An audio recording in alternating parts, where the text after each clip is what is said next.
السلام علیکم ورحمۃ اللہ وبرکاتہ۔ الحمد للہ رب العالمین والصلاة والسلام علی رسولہ الکریم وعلی آلہ وصحبہ اجمعین ومن تبعہ بإحسان الی یوم الدین، اما بعد۔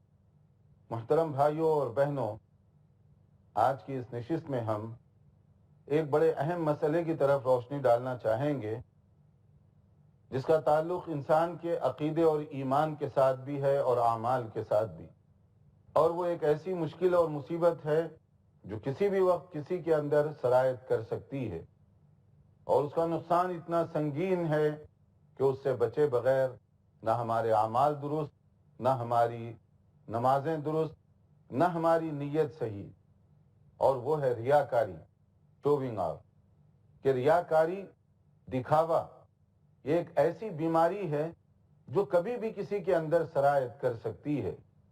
ریاکاری ایک ایسی بیماری ہے جو عقیدے سے لے کر اعمال تک سب کو ضائع کر سکتی ہے، اور یہ کب کس کے اندر آ جائے کوئی نہیں کہہ سکتا۔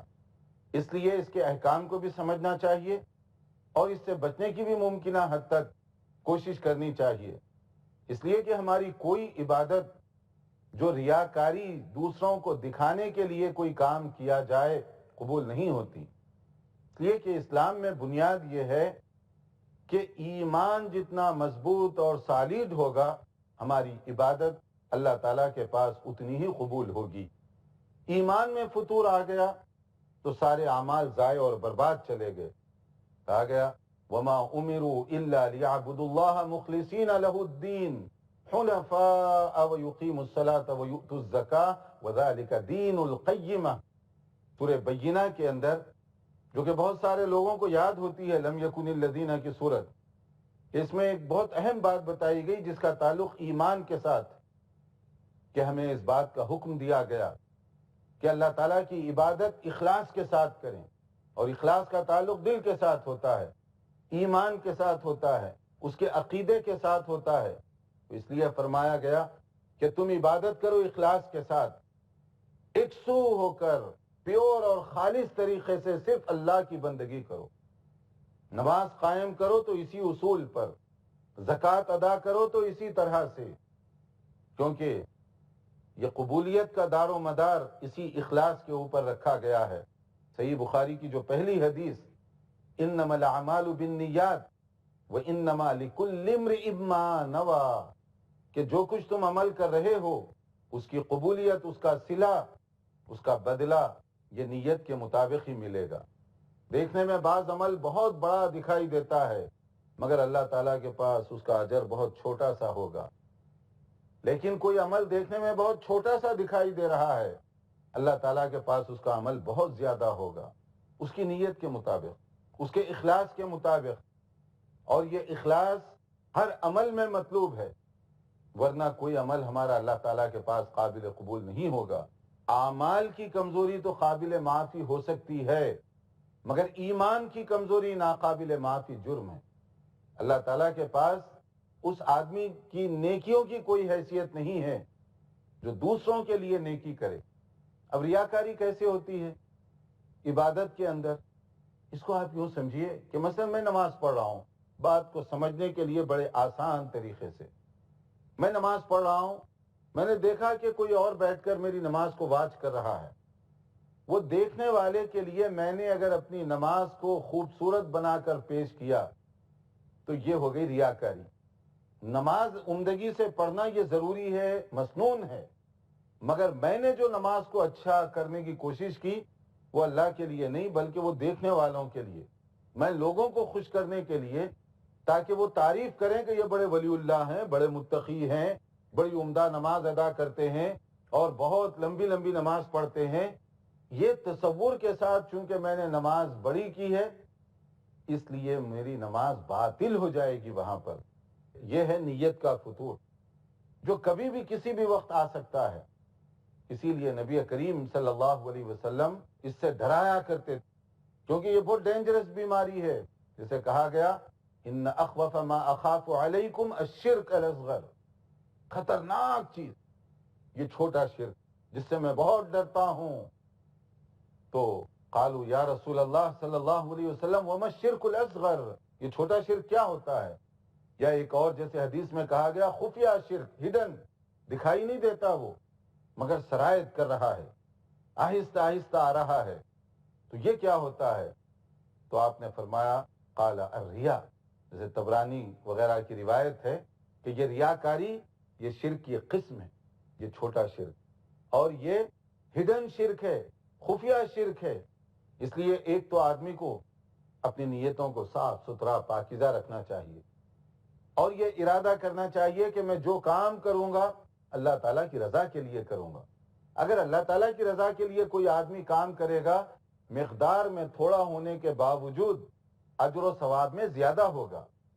اس کے برعکس اگر کوئی ایسا عمل کرے گا جس میں فطور ہو، نیت کا کھوٹ ہو، تو دیکھنے میں بہت زیادہ ہونے کے باوجود اجر و ثواب میں کچھ نہیں ہوگا وہ، اس لیے کہ آپ کی نیت مار کھا گئی، اللہ تعالیٰ کے ساتھ آپ نے دوسروں کو شامل کر لیا، اور یہ مسئلہ عقیدے کا مسئلہ ہے۔ اور یہاں ایک بات ہمارے ناظرین سے ہم بادب عرض کرنا چاہیں گے کہ عمل کی کمزوری اللہ تعالیٰ معاف کرنے والا ہے، مگر ایمان اور عقیدے کی کمزوری یہ ناقابل معافی ہے۔ اس کے لیے ایک انسان کو اپنے ایمان کو مضبوط سے مضبوط تر کرنا چاہیے، ایمان میں کوئی کمزوری نہ آنے پائے، عقیدے کے اندر کوئی مداہنت اور سستی نہ ہونے پائے، ورنہ وہ ناقابل معافی چیز بن جائے گی۔ میری عبادت یہ صرف اللہ تعالیٰ کے لیے ہونی چاہیے، اور اللہ کی رضا اگر یہ مطلوب ہو کہ میں یہ اللہ کے حکم سے یہ کام کر رہا ہوں، یہی میری کامیابی ہے، اور اگر میں دوسروں کے لیے کیا تو یہ سراسر ناکامی ہوگی۔ دیکھنے میں چاہے کتنی ہی اچھی عبادت میں کر لوں، نیت کے فطور کی وجہ سے وہ ساری چیز مار کھا جائے گی۔ اور یہ نماز میں بھی ہو سکتا ہے، روزے میں بھی ہو سکتا ہے، زکوٰۃ میں بھی ہو سکتا ہے، حج میں بھی ہو سکتا ہے، جو ارکان اسلام میں ہیں، ہر چیز میں یہ فطور آ سکتا ہے۔ جیسے صلاۃ کا مسئلہ ہے، آپ دیکھیے اس کے اندر قرآن کریم میں کیا کہا گیا۔ چھوٹی صورت جو عام طور پر ہم نمازوں میں پڑھتے ہیں، کاش کہ نمازوں میں پڑھی جانے والی صورتوں کا ترجمہ بھی سمجھتے ہم، تاکہ معلوم ہو کہ ہم کیا پڑھ رہے ہیں۔ ارائیت الذی کی صورت بہت سے لوگ پڑھتے ہیں، کیا کہا گیا اس میں؟ فویل للمصلین الذین هم عن صلاتهم ساہون الذین هم یراؤون ویمنعون الماعون، کہ ویل ہے ان لوگوں پر، جہنم کی وادی ہے ان کا ٹھکانہ، یعنی وہ جہنم میں جائیں گے، ناکام و نامراد ہوں گے وہ لوگ۔ کون؟ جو نماز تو پڑھتے ہیں سستی، غفلت، دکھاوے کے لیے، کہ جب ٹھہرتے ہیں تو دکھاوا مقصود ہوتا ہے، ریاکاری ہوتی ہے، بندوں کو خوش کرنا مقصد ہوتا ہے، اللہ رب العالمین کو راضی کرنے کا کوئی جذبہ وہاں نہیں ہوتا، یا ہوتا ہے تو کم ہوتا ہے۔ آمیزش ہو گئی، مکس اپ کر لیا آپ نے اپنے ایمان کو، دوسروں کے لیے بھی اللہ کے لیے بھی، گویا یہ 50-50 والا مسئلہ ہے کہ اللہ بھی راضی ہو جائے، بندے بھی راضی ہو جائیں، وہ بھی خوش اور یہ بھی خوش۔ تو کیا کہا گیا؟ ایسی نماز کے لیے ویل ہوگی۔ جو نماز دکھانے کے لیے پڑھے ان کے بارے میں بتایا گیا، سورہ نساء کی آیت 142، اس کے اندر منافقین کی نماز کی وہ تصویر کھینچی، بڑی عجیب و غریب انداز کی یہ تصویر ہے کہ کیسے وہ نماز کے لیے پڑھتے ہیں۔ ان المنافقین یخادعون اللہ وهو خادعهم، وہ اللہ کو دھوکہ دینا چاہتے ہیں۔ منافقین، ہیپوکریٹس، اپنی نمازوں کے ذریعے، اپنی عبادت کے ذریعے سے اللہ کو دھوکہ دینا چاہتے ہیں۔ بھلا کون اللہ کو دھوکہ دے سکتا ہے؟ مگر آدمی اپنے حساب سے کوشش کر رہا ہے، جسے بندوں کو دھوکہ دیتے ہیں وہ سمجھتے ہیں کہ ہم اللہ کو بھی ایسے ہی دھوکہ دے دیں گے۔ اللہ تعالیٰ تو دل کی دھڑکن سے واقف، اس میں ہونے والے خیالات سے واقف ہے، علیم بذات الصدور، دل کی حرکتوں سے واقف ہے، اس کو کون دھوکہ دے سکتا ہے؟ لیکن انسان یہ سمجھتا ہے، تو اس کے لیے عمل کیا کر رہا ہے؟ کہا گیا وَإِذَا قَامُوا إِلَى الصَّلَاةِ قَامُوا كُسَالَىٰ يُرَاءُونَ النَّاسَ وَلَا يَذْكُرُونَ اللَّهَ إِلَّا قَلِيلًا، کہ وہ جب نماز کے لیے ٹھہرتے ہیں سستی کے ساتھ، غفلت کے ساتھ، بے توجہی کے ساتھ، کیئرلیس، اور مقصد کیا ہوتا ہے؟ یراؤن الناس، لوگ دیکھیں مجھے، لوگوں کو دکھانے کے لیے نماز ادا کرتے ہیں کہ میں اگر نماز نہیں پڑھوں گا لوگ کیا کہیں گے، اللہ کیا کہے گا وہ مطلب نہیں ہے، اللہ ناراض ہو جائے گا اس کا کوئی ہمارے لیے ڈر نہیں، مگر لوگ کیا کہیں گے، اس کے لیے کیا کرتے ہیں وہ نماز سستی کے ساتھ، غفلت کے ساتھ، بے توجہی کے ساتھ ادا کرتے ہیں۔ مقصد یہ ہوتا ہے کہ لوگ دیکھیں میں مسجد میں آ رہا ہوں، لوگ سمجھیں کہ میں نمازی ہوں، لوگ سمجھیں کہ میں نماز میں دلچسپی رکھتا ہوں۔ آ گیا نا فطور، اور یہ فطور اس کو تباہ اور برباد کرنے کا ذریعہ بن جائے گا۔ اور یہ نماز جیسے بعض اوقات ہوتا ہے کہ آدمی نوافل پر نوافل پڑھ رہا ہے، نفل پڑھنا بہت اچھی بات ہے، مگر بعض اوقات یہی انسان کے لیے فطور کا سبب بن جاتا ہے کہ وہ ریاکاری، کہ لوگ سمجھیں کہ میں کتنا پہلے مسجد میں آ گیا اور کتنی رکعتیں میں نماز پڑھ رہا ہوں۔ اس کا مقصد یہ نہیں ہے کہ آپ نماز پڑھنا چھوڑ دیں، نہیں، مقصد یہ ہے کہ نماز پڑھیں، پابندی کے ساتھ پڑھیں، لیکن اپنی نیتوں کو خالص کر کے پڑھیں، تاکہ آپ کا جو عمل ہے اس کا فائدہ ہو سکے اللہ تعالیٰ کے پاس، آپ کا عمل مقبول ہو سکے اللہ تعالیٰ کے پاس۔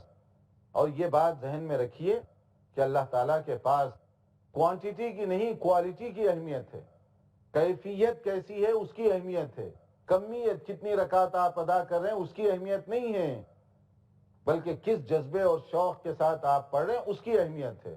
اور یہی معاملہ صدقہ اور خیرات کے ساتھ بھی کہا گیا کہ آدمی صدقہ اور خیرات کرتا ہے، نیت میں فطور آ گیا، بات ختم ہو گئی۔ جیسے کہ کہا گیا کہ لوگ بعض اوقات صدقہ دیتے ہیں تو ان کا مقصد کیا ہوتا ہے؟ ان کا مقصد ہوتا ہے دکھاوا، تو کہا گیا یا ایھا الذین آمنوا لا تبطلوا صدقاتکم بالمن والاذى كالذي ينفق ماله رئاء الناس ولا يؤمن بالله واليوم الآخر، کہ تم اپنے صدقے کو ویسٹ برباد مت کر لو اس آدمی کی طرح جو لوگوں کو صدقہ دیتا ہے دکھانے کے لیے، شوئنگ آف، مقصد یہ کہ لوگ مجھے سخی سمجھیں، دینے والا سمجھیں، میری تعریف کریں، جب میں جاؤں تو کھڑے ہو جائیں، جب میں جاؤں تو عزت کریں میری۔ یہ اگر مقصد ہوا تو دنیا میں یہ مقصد مل گیا، اللہ تعالیٰ کے پاس تو کوئی ایسا ثواب نہیں ایسے بندے کے لیے، کیونکہ اس نے اللہ کے لیے یہ کام نہیں کیا، اس کی نیت جو تھی دنیا میں اس کو مل گیا، آخرت میں ثواب ملنے والا نہیں ہے، گویا کہ اس کا صدقہ، اس کی نیکی، یہ سب ضائع چلی جائے گی، یہ سب برباد چلی جائے گی۔ تو اس لیے وہاں پر کہا جا رہا ہے کہ اپنے صدقات کو ریاکاری کے ذریعے سے ضائع اور برباد مت کرو، تھوڑا بھی دو تو اللہ کے لیے دو تاکہ زیادہ ثواب وہاں پر آپ کو مل سکے۔ حاضرین اور ناظرین، یہاں پر وقت ہوا ہے ایک چھوٹے سے بریک کا، تو آپ دیکھتے رہیے پروگرام، ہم تھوڑے سے بریک کے بعد دوبارہ آپ کی خدمت میں حاضر ہوتے ہیں۔ السلام علیکم ورحمۃ اللہ وبرکاتہ۔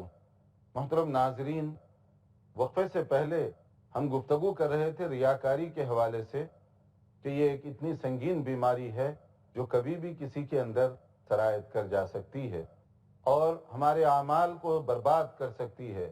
لہذا کوشش یہ کرنی چاہیے کہ ہم جو بھی عمل کریں وہ اللہ تعالیٰ کے لیے کریں، اس میں کوئی دکھاوا نہ ہو، اس میں کسی کو خوش کرنا، کسی سے کچھ لینا یہ مقصد نہ ہو، بلکہ خالص اللہ تعالیٰ کے لیے ہم یہ بندگی کریں، ورنہ ہماری نماز بے معنی ہو جائے گی، ہمارا صدقہ اور خیرات جیسے بتایا گیا سورہ بقرہ آیت 264، جس کے اندر کہا گیا کہ تم اپنے صدقات کو ریاکاری کے ذریعے سے ضائع مت کر لو، یعنی ریاکاری دوسروں کو دکھانے کے لیے کوئی صدقہ کرتا ہے، خیرات دیتا ہے تو اس کی کوئی حیثیت نہیں ہے۔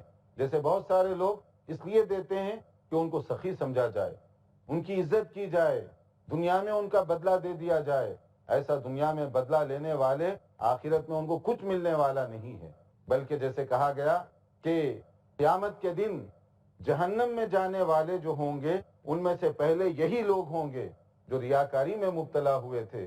صحیح حدیث کے مطابق ایک لایا جائے گا، بڑے قاری کو، قرآن مجید پڑھنے والے کو بار بار پوچھا جائے گا کیوں پڑھتے تھے؟ کہے گا کہ یا اللہ تاکہ تیرے کلام کو لوگ سنیں اور اس سے متاثر ہوں، اس کا فائدہ ہو۔ اللہ تعالیٰ تو علیم بذات الصدور ہے، کہے گا جھوٹ بول رہے ہو، تمہارا مقصد تھا کہ لوگ تمہاری تعریف کریں، آواز کی تعریف، اٹھان کی تعریف، قرات کی تعریف وغیرہ وغیرہ، جو مقصد سے تم نے کیا دنیا میں مل گیا تم کو، لوگ دنیا میں واہ واہ کرتے رہے، قاری صاحب کہہ کے بلاتے رہے، میرے لیے تم نے کچھ نہیں کیا، لہٰذا یہاں کچھ نہیں ملے گا تمہیں۔ کہا جائے گا فرشتوں سے کہ جاؤ اس کو لے جا کر جہنم میں ڈالو۔ بظاہر نیک کام تھا، مگر ریاکاری کی وجہ سے وہ سارا وہاں پر برباد ہو جائے گا اس کا۔ اسی طرح سے ایک بڑے دینے والے کو، سخی داتا کو لایا جائے گا، بڑا خیرات کرتے تھے تم، کیوں؟ کہے گا کہ یا اللہ تیری مخلوق کو فائدہ ہو، مفلس محتاج نادار تھے ان کو میں دینا چاہتا تھا۔ کہا جائے گا کہ نہیں، تم جھوٹ بول رہے ہو، تم اس لیے دیتے تھے کہ لوگ دنیا میں تمہاری تعریف کریں، تمہارے تابع بن کر رہیں۔ جس مقصد کے لیے دیتے رہے دنیا میں تو وہ مل گیا تم کو، کیونکہ تم نے میرے لیے کوئی کام نہیں کیا، یہاں آخرت میں یہ نیکی تمہاری قابل قبول نہیں ہے، دوسرا جہنم میں چلا جائے گا۔ پھر اس کے بعد لایا جائے گا ایک بہادر کو، بہت بہادری کے جوہر دکھاتے ہوئے اس نے اپنی جان دی۔ پوچھا جائے گا کیوں جان دے دیے، تو وہ بھی یہی کہے گا تاکہ تیرے دین کا بول بالا ہو سکے، تیرا کلمہ وہ بلند ہو سکے، اس لیے میں نے یہ کام کیا۔ کہے گا کہ نہیں، تم جھوٹ بول رہے ہو، تمہارا مقصد تو یہ تھا کہ لوگ دنیا میں تمہاری بہادری کی تعریف کریں، اور جس مقصد کے لیے تم نے یہ کام کیا وہ دنیا میں ہو گیا، تمہاری واہ واہ ہو گئی، دنیا میں لوگوں نے تعریف کی، میرے لیے تم نے کوئی کام نہیں کیا، اس لیے یہاں پر یہ نیکی قابل قبول نہیں ہے، اس کو بھی جہنم میں ڈالا جائے گا۔ بظاہر دیکھنے میں یہ تینوں اچھے کام ہیں، مگر نیت کی فتور کی وجہ سے ان سب کو جہنم میں ڈالا جائے گا، کیونکہ اللہ تعالیٰ کے پاس ان کی نیکیاں جمع ہی نہیں ہوں گی، کیونکہ اس کے لیے وہ کام نہیں کیا گیا۔ اور اسی طرح سے روزے کا مسئلہ بھی ہے کہ روزہ باوجود اسلام کے بنیادی ارکان میں سے ہے۔ ایک موقع پر نبی صلی اللہ علیہ وسلم کا گزر ہوا، دیکھا کہ ایک صحابی، ایک ابھی نئے نئے لوگ بھی مسلمان ہو رہے، اب انہیں مسئلہ بھی نہیں معلوم تھا، سفر میں روزہ رکھ لیا، اور اس کی وجہ سے سفر ڈیزرٹ کا علاقہ، گرمی کی تپش، تو وہ بڑے پریشان ہو گئے۔ کوئی ان کو اب جو ہے کپڑے کا سایہ کر رہا ہے، کوئی لوگ ذرا ان کی مدد کر رہے ہیں۔ آپ نے کہا ماجرا کیا ہے؟ کہا گیا روزے سے ہیں تو ان کی مدد کی جا رہی ہے۔ تو آپ نے کیا فرمایا وہاں؟ لیس من البر الصوم فی السفر، سفر کی حالت میں روزہ رکھنا یہ تقوی اور پرہیزگاری کی علامت نہیں ہے۔ اللہ نے جب رخصت دی ہے تو فرض نمازوں میں بھی فائدہ اٹھایا جا سکتا ہے، سفر کے بعد تم بعد میں عید کے بعد قضا کر لو اس کو۔ کہ جائے کہ اگر کوئی نفل روزہ ہو تو آپ سفر کر رہے ہوں اور نفل روزہ ہے تو اس کی وجہ سے آپ بھی پریشان ہوں، دوستوں کو بھی جو ساتھی سفر میں شریک ہیں ان کو بھی پریشان کریں، اس سے بہتر ہے کہ روزہ نہ رکھیں۔ جب اللہ تعالیٰ نے اجازت دی ہے، ایک طرف اپنے تقوی کا بھی مظاہرہ کرنا چاہتے ہو، دوسری طرف دوسروں کو نقصان بھی پہنچانا چاہتے ہو، تو یہ کون سی نیکی ہے؟ اسی طرح سے حج کا مسئلہ بھی ہے۔ حج کا معاملہ بڑا ہی، اس کے اندر پھونک پھونک کر قدم رکھنے کی ضرورت ہے، ورنہ بڑا گمبھیر مسئلہ ہے۔ وہ اس لیے کہ قرآن کریم میں حج کے احکام بیان کرتے ہوئے بتایا گیا وَتَزَوَّدُوا فَإِنَّ خَيْرَ الزَّادِ التَّقْوَىٰ وَاتَّقُونِ يَا أُولِي الْأَلْبَابِ، کہ تم تقوی کا توشہ اختیار کرو، اور جگہ جگہ پر تقوی کا تمہیں مظاہرہ کرنا چاہیے۔ پہلے یہ ہوتا تھا کہ کچھ لوگ متقی بننے کے لیے، ایک ہوتا ہے متقی ہونا اور ایک ہوتا ہے ڈپلیکیٹ طریقے سے متقی بننا، یعنی ایکٹنگ کرتے تھے متقی بننے کی، اور اس کے اندر کیا ہوتا تھا، سفر میں سامان وغیرہ نہیں لے جاتے، توشہ کھانے پینے کی چیزیں یا پیسے اس کا اہتمام نہیں کرتے، اور وہاں پہنچنے کے بعد لوگوں سے بھیک مانگتے۔ یہ کون سا تقوی ہے؟ یہ کون سی پرہیزگاری ہے؟ تمہیں چاہیے کہ اس کا بندوبست کر کے نکلو پہلے سے۔ تقوی کا تعلق تو دل کے ساتھ ہے، تقوی کا تعلق یہ ایکٹنگ کے ساتھ نہیں ہے۔ اسی طرح سے زمانے جاہلیت میں ایک طریقہ تھا، احرام کے کپڑے پہن لیتے، گھر سے نکلتے، پھر کسی کام سے گھر میں داخل ہونا پڑتا، ڈور سے، دروازے سے نہیں آتے تھے، سمجھتے تھے کہ یہ تقوی کے خلاف ہے۔ یہ ساری ظاہری اداکاریاں ہیں، ایکٹنگز ہیں، اس اداکاری کا اخلاص سے کوئی تعلق نہیں، یہ ریاکاری کی ایک بدترین شکل ہے۔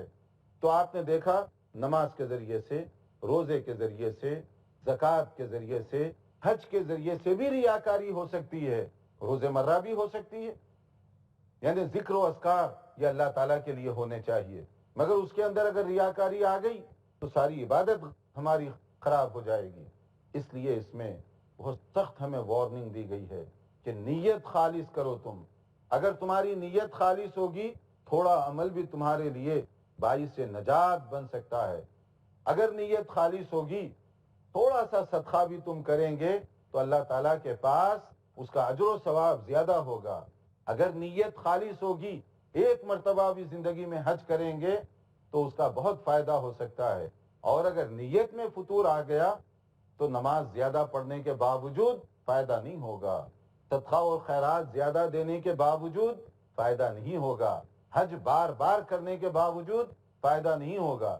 کہ قرآن کریم میں جو ایک اہم بات بتائی گئی والذین یؤتون ما آتوا وقلوبهم وجلہ انہم الی ربہم راجعون، سورہ مومنون کی آیت 60، جس کے اندر ایک بڑی اہم جو بات بتائی گئی کہ اہل اللہ کی تو یہ علامت ہے اللہ والوں کی کہ نیکی کر کے دے کر صدقہ اور خیرات دے کر پھر بھی خوف زدہ رہتے ہیں کہ یا اللہ ہم سے جو کچھ ہوا ہم نے کیا قبول فرما لے اس کو.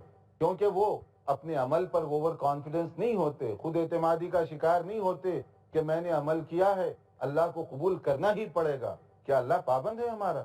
کیا اللہ کو کوئی مجبوری ہے کہ وہ قبول کرنا ہی کرنا ہے؟ نہیں.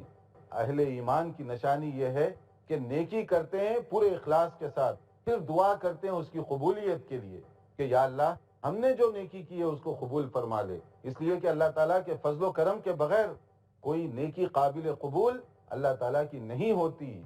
اسی آیت کریمہ کے حوالے سے ام المؤمنین حضرت عائشہ رضی اللہ عنہا نے پوچھا تھا اے اللہ کے رسول صلی اللہ علیہ وسلم، کیا اس آیت کا مراد وہ لوگ ہیں جو برائیوں میں مبتلا ہیں جیسے چوری، زناکاری وغیرہ، ان کو ڈر ہوتا ہے کہ ان کی عبادت قبول نہیں ہوگی؟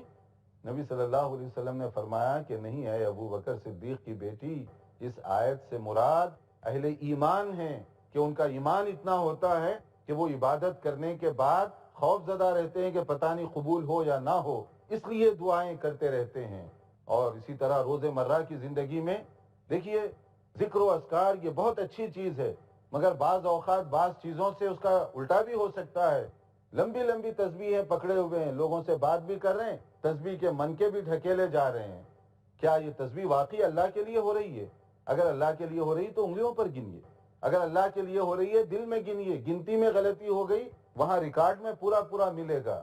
اور اگر آپ تسبیح اس لیے پکڑتے ہیں کہ لوگ دیکھیں کتنی بڑی تسبیح پکڑا ہوں اور کیسے ڈھکیل رہا ہوں، تو پھر یہ تو فطور آ گیا نا نیت کا، اس کا تو پھر نقصان ہوگا. تو ساری گفتگو کا خلاصہ یہ ہے کہ ہم ریاکاری سے بچیں اور ریاکاری کے ذریعے سے شیطان جو دھوکہ دینا چاہتا ہے اس سے چوکنا رہیں، اللہ کی مدد مانگتے رہیں، اللہ سے دعا کرتے رہیں کہ ہم جو بھی عمل کریں اللہ تعالیٰ اس کو قبول فرما لے. والسلام علیکم ورحمۃ اللہ وبرکاتہ.